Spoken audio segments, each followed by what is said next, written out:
Hey guys, got a bit of a story for you all about life's unexpected twists and turns. My wife and I tied the knot when we were 25, right after college.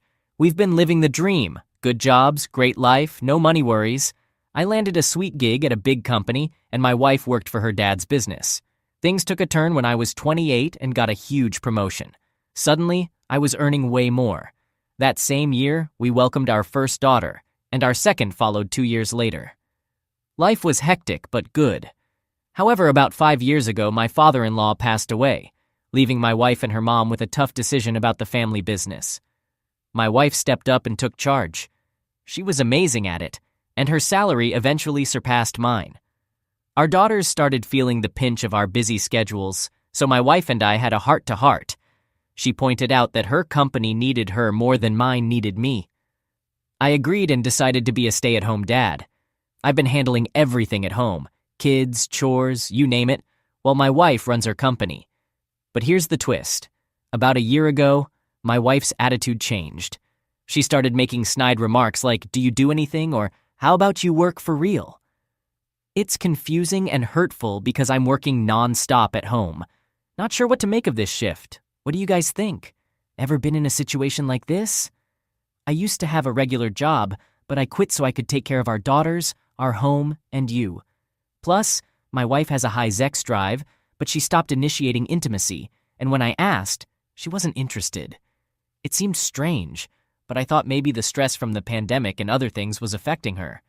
I started making more effort to make her happy, but nothing seemed to work. Last weekend, our oldest daughter had a softball game. I wanted to record it for my parents, who live far away and don't see our kids often. I forgot my phone, so I asked my wife if I could use hers. She had been using it all day, so I thought it would be a good chance for her to take a break. She gave me her phone and said she was going to get a drink and a snack. As I was recording our daughter, a message popped up on one of her apps. I checked it, and what I saw was shocking. My wife was exchanging explicit messages, videos, and pictures with a guy from her work who is 8 years younger than me.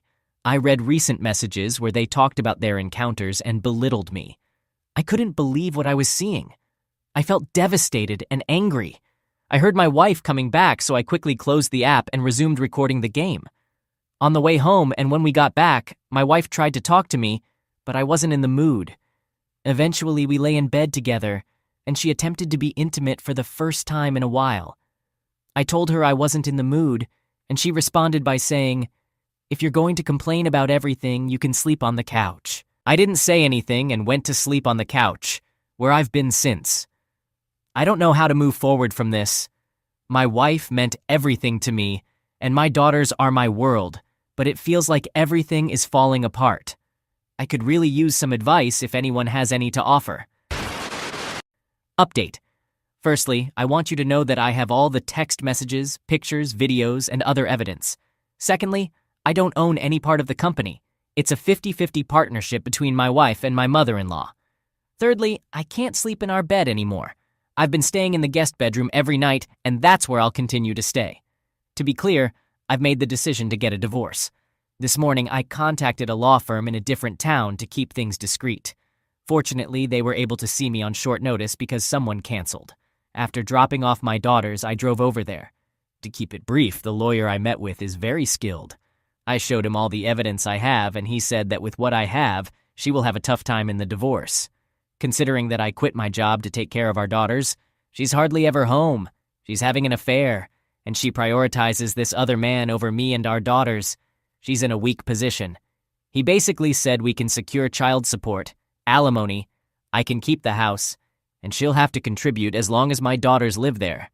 Furthermore, he mentioned that we might even aim for more financial support since I'm now considered not employable in the working world, which will help me cover the cost of further education to find a job. Some of you were correct. He advised me not to seek employment until after the divorce is finalized, as being the husband, getting a job could jeopardize these potential benefits. He asked if I wanted full custody. I replied that I don't mind if my wife has occasional weekend visits with her daughters, but I prefer to have primary custody. He explained that since she had an affair in our marital home, I have a strong case. Bringing a stranger into the house put our daughters in danger and makes her legally culpable. Therefore, I'll be seeking full custody, with her having weekends once, maybe twice a month. I will make it clear that no man will be allowed around my daughters, and if this happens, she could face legal consequences if I find out. I simply don't want that person around my daughters. My lawyer advised me to remain quiet until the legal paperwork is ready, and then he will arrange for someone to serve her with the divorce papers. We'll also have it stipulated that she must leave our home. He estimates this will be ready sometime next week. The attorney suggested I undergo an STD test and also recommended a DNA test for both my daughters. When I inquired why, he explained, "It's pretty uncommon for incidents like this to be the first time they've occurred." So yeah, hearing that was painful and extremely worrisome. He urged me once more to remain silent. He acknowledged that it's tough and that I'm upset, but he emphasized, "Just keep your mouth shut until everything is settled after the divorce. You can speak your mind about her once it's all over." He advised me to behave normally. No arguments, no problems, sleep in separate beds, and refrain from initiating intimacy. I agreed and asked him for the reason. He simply said, "Trust me, don't do it and follow my advice." I've just returned home and started preparing for dinner, acting as if everything is normal. Update. First, let's talk about the tests. I had an STD test for myself and a paternity test for my daughters. Fortunately, I tested negative for any diseases, which wasn't surprising given my lack of sexual activity over the past year. Now, for the one that many of you are probably wondering about, the paternity test for my 2 daughters. Regardless of the results, I had already decided that I would always consider myself their father. However, I'm pleased to announce that I am indeed their biological father. I've never been happier to have that confirmation. I never thought I'd have to question it, but here we are. Regarding my cheating wife's situation, she's no longer in the house, and I've been granted full temporary custody. I'll share more specific details in the future, but for now, she's out of the house. My lawyer handled everything legally to ensure her removal from our home. It wasn't a pleasant process, but I'll save the details for another time. She was served with the divorce papers at her workplace, and from what I've heard, it didn't go smoothly. Again, more details will come later. My daughters are aware of what's happening. My oldest understands that we're separating, and one of her friend's parents went through a similar situation. She doesn't want us to split and has been crying, asking me to let mommy come home. I'm planning to arrange for them to see a child therapist to explain and help them understand, as recommended by my lawyer. My youngest simply misses her mom and wants her to come home. It pains me and makes me feel like I'm failing as a father, and I worry that my daughters may now resent me. I must confess that I've considered allowing their mother to cheat on me just to keep my girls happy and maintain a family unit. But of course, I can't go down that path. Sometimes I've thought about the idea of having an open relationship and waiting until the girls are older, but that doesn't sit well with me. Moreover, I'm concerned that the girls would pick up on it and be unhappy that mommy and daddy no longer love each other. Regarding my ex-wife, still legally my wife, she's currently living with her mother. My mother-in-law has reached out to me and asked to meet. I agreed, and we will arrange a meeting at some point. She didn't inquire about the specifics, saying we would discuss that later, but she pleaded with me not to keep her granddaughters away from her. I assured her, "You're a wonderful and loving grandmother, and as long as you can shield my girls from what's happening between your daughter and me, I see no problem with you remaining a part of their lives. I won't cut off their relationship with you." She expressed her gratitude, and that was the end of our conversation. My ex has been attempting to call and text me in an attempt to figure things out. Under the guidance of my lawyer, we've established a trackable method for communication that's solely focused on the girls. Nothing more, nothing less. So for now, that's the situation. Update. Firstly, I spent Thanksgiving with my wife and mother-in-law. From now on, I'll simply refer to my soon-to-be ex-wife as my wife since she's still legally my spouse. I made sure that this Thanksgiving gathering was solely for the benefit of our daughters and not an attempt at reconciliation. My lawyer ensured that. Before Thanksgiving, I had a meeting with my mother-in-law. We had a rather amicable discussion mainly focused on how we'll handle things concerning my daughters after the divorce. During our conversation, my mother-in-law shared some details about my wife's past. Apparently, my wife was cheated on by her high school boyfriend, which I didn't even know about since I didn't think she dated anyone during that time. According to my mother-in-law, this boyfriend came from a troubled family and they advised her to steer clear of him. One night, she caught him being intimate with another girl, and I'm sure you can guess what they were doing. It was exactly as you might imagine. In college, she had a couple of boyfriends, but she always knew those relationships wouldn't last. She mentioned that as soon as she met me, she saw me as the son-in-law she'd been waiting for. She expressed her apologies for her daughter's actions and assured me she'd prevent any problematic behavior during the divorce. Prior to Thanksgiving, my mother-in-law invited me and the girls for dinner. I agreed only on the condition that my wife wouldn't attend. Understanding my stance, she asked if we could come together as a family one last time for the girls. I consulted my lawyer, who agreed, provided I made it clear to my wife that the gathering was just for the girls. I communicated this through an app, as advised.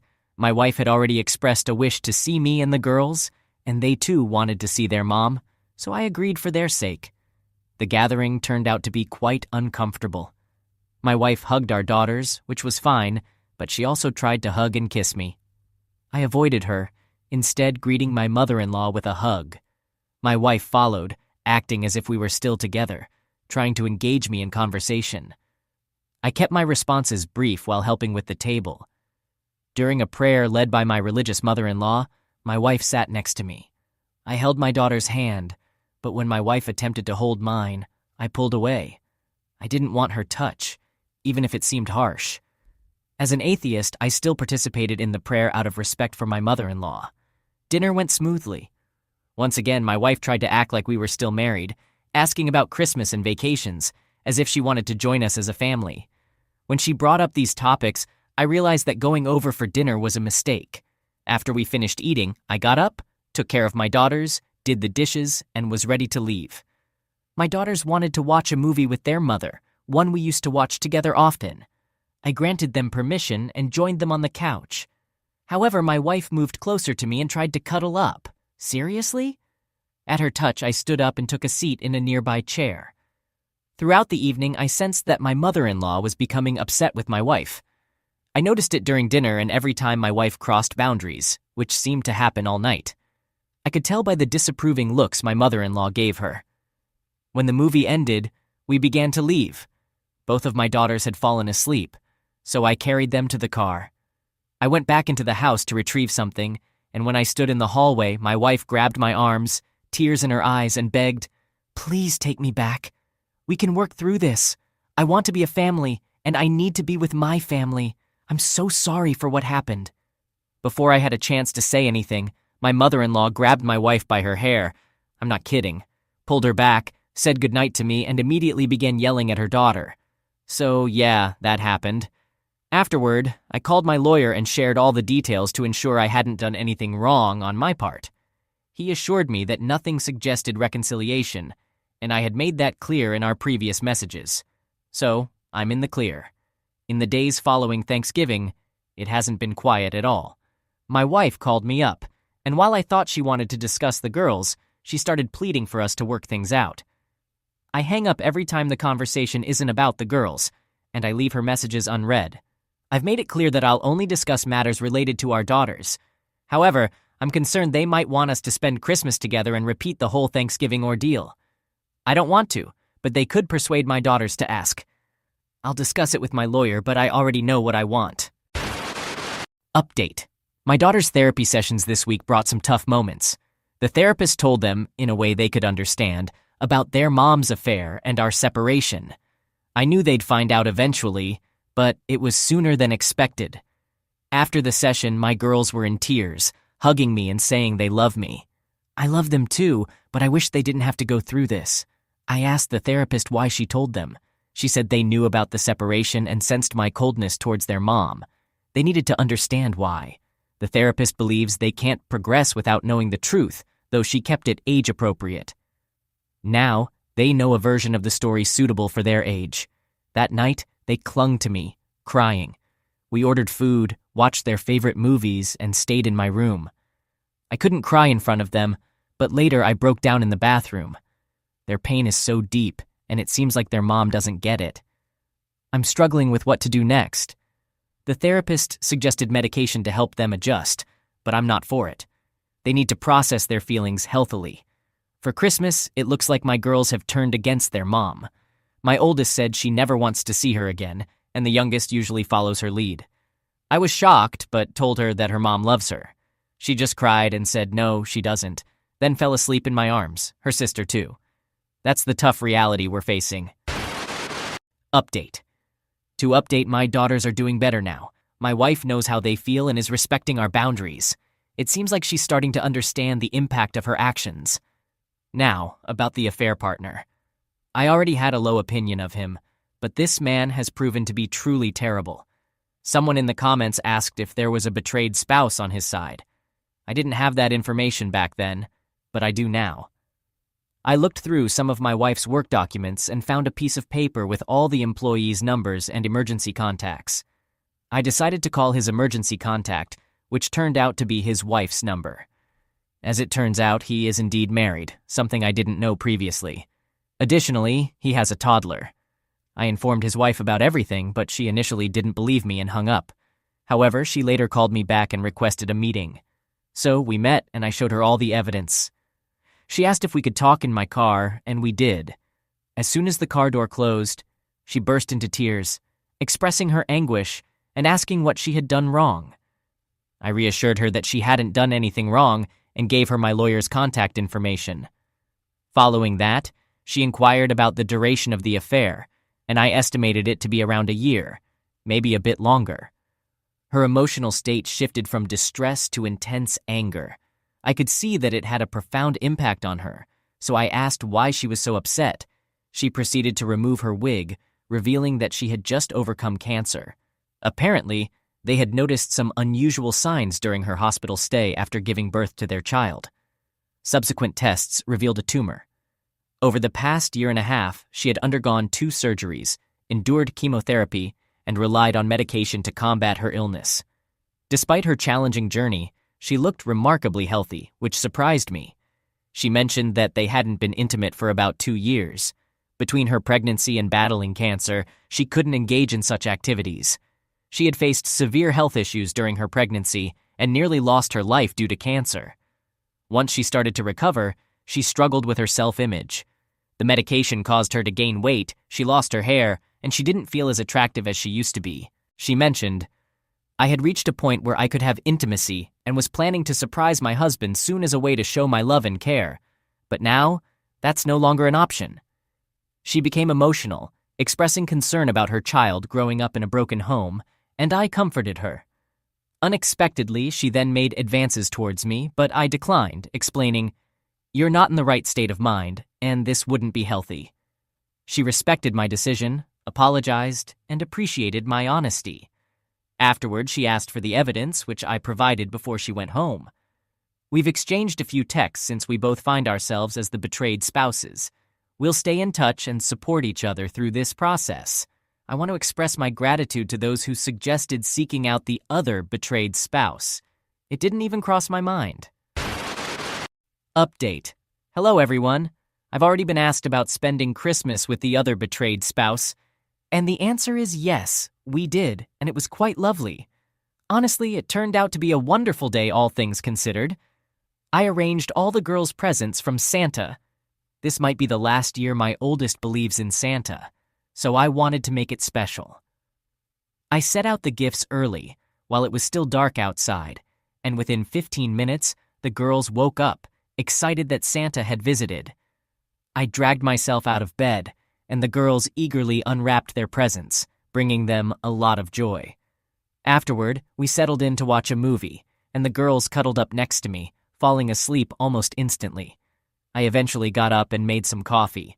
My youngest woke up and declared, "I'm hungry, Daddy," so I put an apron on her and let her assist me in making breakfast.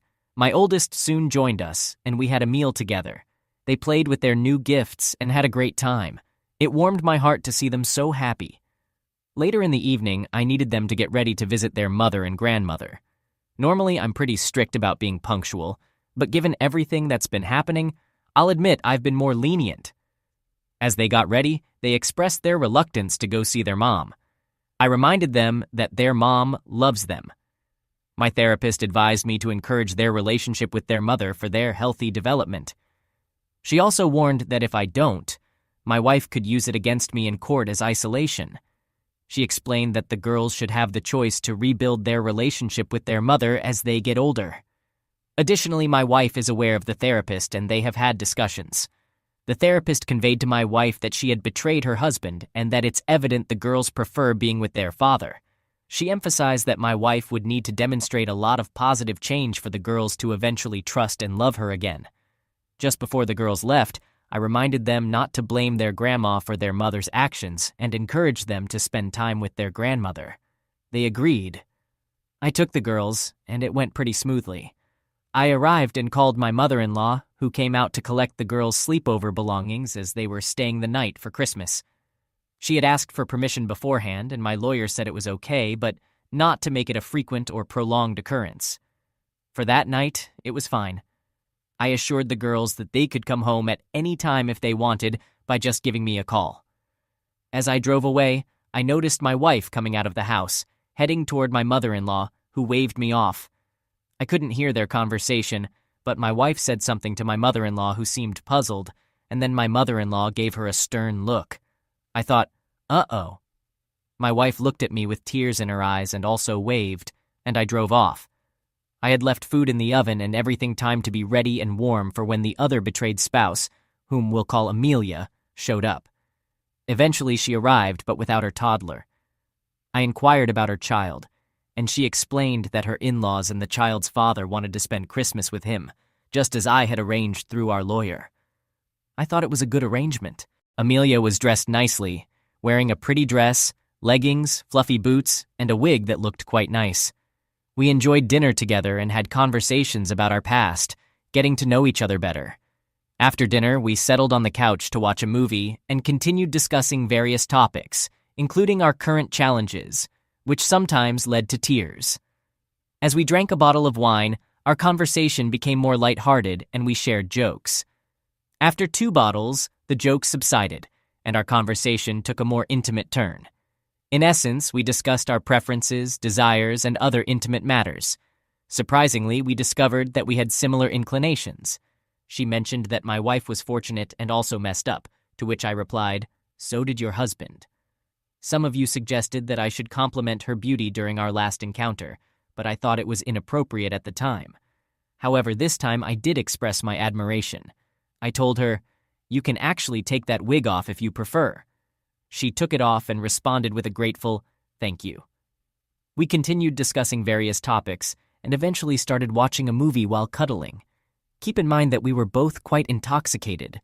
When my wife and I used to cuddle, she enjoyed it when I gently massaged her breasts, not in a crude manner, but more like a soothing massage. I realized that I had unconsciously started doing it to Amelia as well when she mentioned, "That feels good." I panicked and immediately stopped, apologizing for my actions. She reassured me that it was fine and asked if I should continue because it felt nice and relaxing. I agreed, and we continued for a few minutes. I must admit I enjoyed it too, and she noticed, hugging me tighter. She asked if I wanted her to stop, and I confessed that I liked it as well. So we continued for a while before it escalated to a point that I cannot share here. Skipping ahead, we explored various rooms in the house, ending up in bed where we cuddled, shed some tears, and eventually fell asleep. The next morning, we had breakfast and got ready for the day. I noticed she had brought fresh clothes with her and asked if she had planned for this. She chuckled and said, "No, a girl always has an extra pair of clothes." As she was leaving, she inquired if I had felt anything the previous night. I admitted that I had. However, we both acknowledged the need to consider our children and ensure that our feelings were genuine. She kissed me on the cheek, thanked me for the wonderful night, and asked me to text her later. I then picked up my girls, and they had a good time with their mother, reporting that she was on her best behavior for the most part. Update: the girls are doing much better thanks to their therapist and various activities. As for Amelia and me, we continue to talk almost daily, but we haven't engaged in anything physical since our last encounter. We've met once and agreed that while we don't regret what happened, it was a mistake and shouldn't have occurred. Regarding my wife, she made efforts to communicate with me for a few weeks after Christmas. However, she has now acquired a lawyer, and my lawyer is aware that our meetings will be happening soon. She's come to realize that I'm resolute in my decision, and despite occasional calls and texts from her to change my mind, I've left her on read. Reconciliation is not on the table. Now, regarding the affair partner, he has been arrested. I don't have all the details, but it seems there was a confrontation at my wife's workplace where she threatened to call the police, and he assaulted her. Coworkers intervened and protected her, leading to his arrest. My wife is pressing charges. While I anticipate he might hire a lawyer for their affair, I haven't received further updates on that front. My mother-in-law shared this information with me, hoping it would encourage me to check on her daughter. She also mentioned that I'm welcome to visit my wife. Don't judge my mother-in-law just yet, as she also expressed understanding if I chose not to visit, adding, "He blacked her eye and busted her lip. Karma is a bee, and this is hers." Since the incident, neither I nor the girls have seen my wife. Unless something extraordinary occurs, you probably won't hear from me again until after our initial meetings with our lawyers. Update. Sorry for not updating you since our first lawyer meeting. Things have been hectic. Now back to Amelia and me. We're still in contact every day, and things are going well. We're getting along better, and it's becoming easier for both of us. Unfortunately, there's some bad news for her. Thankfully, it's not related to her health or her child. However, her cheating husband has disappeared. I'm not surprised by this development. He left shortly after being released on bail for assaulting my wife. It turns out my wife was the last person to have contact with him. My suspicions seem to have been correct. She was planning to press charges, but he threatened to sue her over their affair, claiming she used her position to initiate it. She dropped the charges following this. He decided not to pursue a lawsuit, and then he left town. No one knows where he's gone. And while I don't entirely believe his parents' claims of ignorance, I don't care much about that at this point. My lawyer presented my demands, and after the aggressive incident involving her affair partner, I insisted on full custody. My lawyer outlined everything I wanted, but her lawyer didn't seem to listen. Her lawyer suggested that for the sake of the children, we should reconcile. My lawyer laughed at that idea and began listing all the issues, recounting what she had done and adding the problems with her affair partner for good measure. He said, "These are our demands. Accept them, or we'll see you in court." Once again, her lawyer pushed for reconciliation, but my lawyer responded with, "Very well, we will see you in court." 2 weeks later, I received a call from my lawyer. She had agreed to all the terms as long as she got the girls for 2 weekends a month and alternating holidays. Originally, she wanted all the weekends, but my lawyer negotiated against that. I agreed to the terms, as she is still the mother of our daughters, and I hope she has learned to prioritize them after all this. It feels strange to keep referring to her as my wife, but I trust you understand I mean to say soon-to-be ex-wife. Now, you might be wondering how she looked. Honestly, she looked terrible. She appeared almost anorexic, like she had aged 10 years, and I even suspected her hair might be falling out. The irony is that I think a wig wouldn't look good on her, as wig hair looks too full and healthy, which wouldn't match her overall appearance. Despite my lack of love for her, she is still the mother of my daughters, and I don't like seeing her in that condition. I asked my mother-in-law to get her some help. She was reluctant at first, believing it was her daughter's punishment. However, I reminded her that she is still the mother of her granddaughters and needs to be there for them. My mother-in-law eventually agreed, and she is working with her to help her get back on her feet. My wife left me a note, asking to meet up with her in person in a public place for one final talk before the divorce. I agreed, and we are scheduled to meet sometime next week. It will be a recorded conversation in a public setting. Although we are still legally married, the end is approaching in the first week of July. Just a few more weeks, and it will all be over. Thank you all for your support, and I hope to move on to the next chapter soon. Update. Despite my initial doubts, we've decided to start my oldest daughter on medication. I talked it over with her doctor, therapist, and my soon-to-be ex-wife. We're beginning with the lowest dose until she gets used to it. If she handles the new family situation well, we'll slowly take her off the meds. My youngest is doing okay and gets why we can't live together, even though she wishes we could. She's quite insightful for her age. And about the affair partner, he's pretty much vanished. Amelia and I continue to talk every day. Now, on to the part you're likely most interested in. My ex and I met at the park where we used to take our girls. We recorded everything in case she tried anything untoward, but she didn't. Most of our conversation revolved around the girls, and she agreed that it's best for them to stay with me full-time during our separation. She admitted that she isn't in the right mindset to be a mom at the moment and acknowledged that she has failed as a mother. I won't go into detail about that part, as it was primarily focused on the well-being of our daughters. Towards the end of our meeting, as I was preparing to leave, she asked if we could halt the divorce, undergo counseling, and give our relationship another try. I firmly declined. I reminded her of everything she had said and done to me, everything she had allowed her affair partner to say and do to me, and how she must have known about his actions towards his wife and child. I pointed out everything she had put our girls through and asked her if she truly believed she deserved a second chance. She shook her head and said, "No, I don't." At that point, I felt a surge of emotion and let it out. I talked about how much I had loved her, how I had given up my career for her and our girls, and how I had done everything for her. She started crying, and I continued speaking, expressing that sorry no longer held any weight in this situation. Everything she did to our girls weighed heavily on my mind. I confronted her, asking if she truly believed she deserved a second chance.